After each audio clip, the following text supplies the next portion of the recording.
I can't help but say, hi everyone, I can't help but say that it just seems to me like the Eagles are winners here. I think the Saints are winners too, but Howie Roseman, Mel, has been really smart about how he's managed this draft capital, knowing going into this year they had those 3 first-round picks and they had a lot of flexibility with what to do with them. No question, Laura. 1 pick ahead of the Saints with both 15 and then at 18 in that wide receiver position. They could address, Devontae Smith's going to be a star, no question about that. But there will be other receivers. We mentioned already Chris Olave and Jamison Williams, but Jahan Dotson from Penn State. I think in the second round, one of the most underrated receivers in this draft is Sky Moore, Western Michigan. But I'll give you a defensive back. They like versatile guys, defensive back, versatile defensive lineman. You got a guy, interior pressure of a Devontae Wyatt from Georgia. But another underrated player is Michigan safety or slot corner, Daxton Hill. Keep an eye out for that name. Daxton Hill, safety out of Michigan, could be a slot corner to go a little higher than a lot of people think. Yeah, Mina, it's going to be fascinating to see who these teams actually end up getting, especially with some of these picks kind of bunched up together. When you think about the Eagles' perspective here and going all in on Jalen Hurts at least this year, what are your thoughts?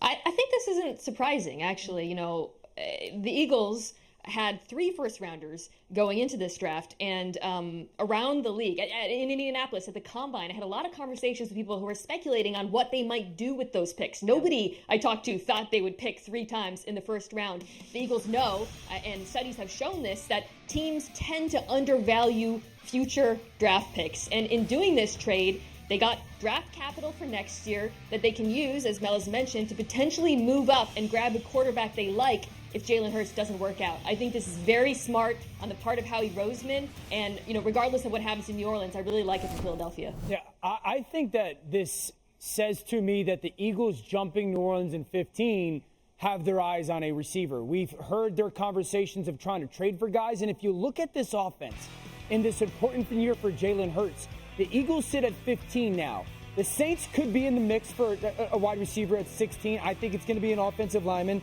17 is the Chargers. I could sit here and tell you that they should take a first-round receiver. The Eagles get to 18.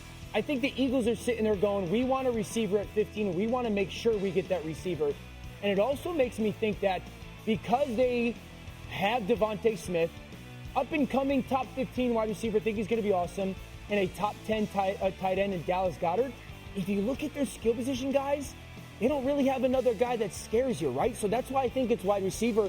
It also makes me think that they didn't value the other players in the first round at places of need where that other pick was, and that's why they felt better pushing it off into the future. So basically, Jalen Hurts, show us what you got, in terms of this year. And now. Well done by the Philadelphia Eagles, because when you assume that you can move up and get more picks or even a quarterback next year, how about what's in vogue right now in the NFL when you're talking about, I've got these picks, and now what quarterback's going to be unhappy next year?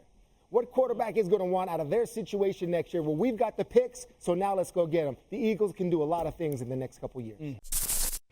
Thanks for watching ESPN on YouTube. For live streaming sports and premium content, subscribe to ESPN+.